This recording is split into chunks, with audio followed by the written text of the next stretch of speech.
Bonjour à tous. Alors, Maurice m'a en fait lancé un défi puisque je dois en 4 minutes vous résumer tout ce qui est en train de changer dans le paysage des énergies renouvelables.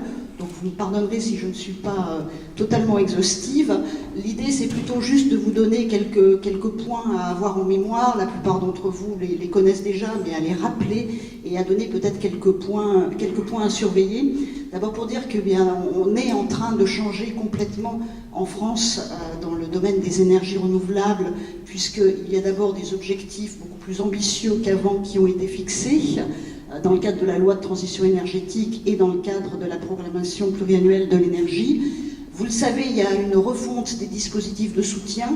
Le tarif d'achat que l'on a connu pendant des années, c'est de plus en plus, ça va devenir de plus en plus du passé, et on a commencé à entrer dans l'ère du marché avec des mécanismes de soutien nouveaux, avec vraiment de la compétitivité, de la vente sur le marché, des données un peu nouvelles, l'arrivée des agrégateurs, dont on va parler dans l'une des tables rondes de tout à l'heure.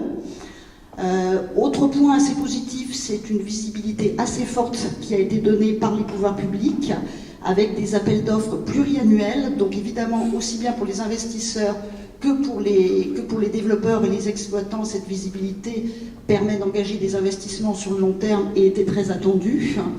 Il y a aussi, bien sûr, à avoir en mémoire la forte baisse des coûts dans les énergies renouvelables. C'est vrai dans le solaire, c'est vrai aussi dans l'éolien terrestre, et c'est vrai aussi dans l'éolien offshore, où on voit depuis quelques mois des appels d'offres en mer du Nord avec des prix qui sont de plus en plus bas, et probablement pour le prochain appel d'offres français au large de Dunkerque, on parle aussi de prix qui pourraient se situer autour, en tout cas, entre 70 et 100 euros le mégawattheure, donc vraiment une baisse spectaculaire qui rend les énergies renouvelables de plus en plus compétitives.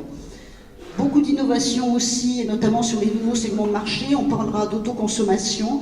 C'est un des domaines qui émergent, sur lequel se positionnent bien évidemment les grands groupes, mais aussi de multiples start-up. Et puis, pour tous ces développements, évidemment, il faut de l'argent. Alors, de ce côté-là aussi, le paysage est plutôt rassurant, puisque de l'argent, il y en a. Il y a de multiples sources, publiques, institutionnelles, des fonds infrastructures pour financer les projets. L'Europe aussi, avec, dans le cadre du plan Juncker, un certain nombre de dispositifs qui ont été mis en place. Et puis, les green bonds, on en a beaucoup parlé au niveau, évidemment, de la France qui a émis un green bond souverain très important. Les fonds régionaux, donc ça bouge un peu de tous les côtés dans le paysage des énergies renouvelables.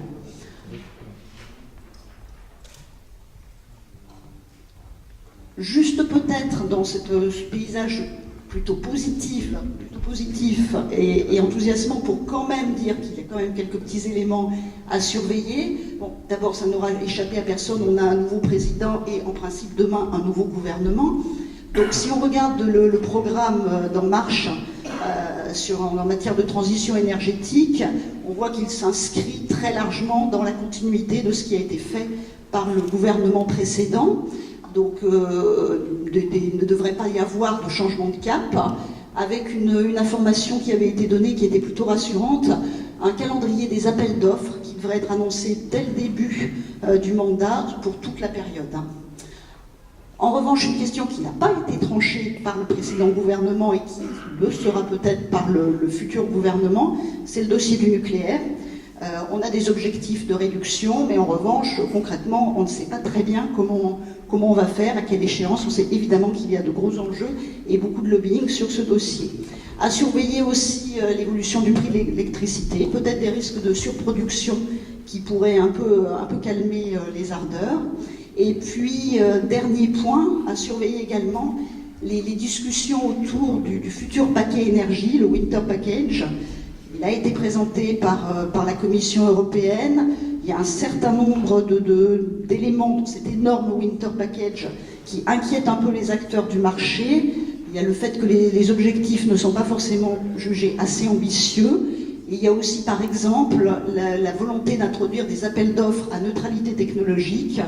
Certains sont pour, mais d'autres acteurs s'inquiètent de la concurrence qui pourrait exister entre les filières et qui du coup pourrait assombrir l'avenir des filières qui sont les moins compétitives à l'heure actuelle. Donc tout ça pour vous résumer On est plutôt dans un contexte qui est extrêmement porteur et plutôt positif, mais néanmoins, il y aura forcément quelques points à surveiller dans les mois et les années qui viennent.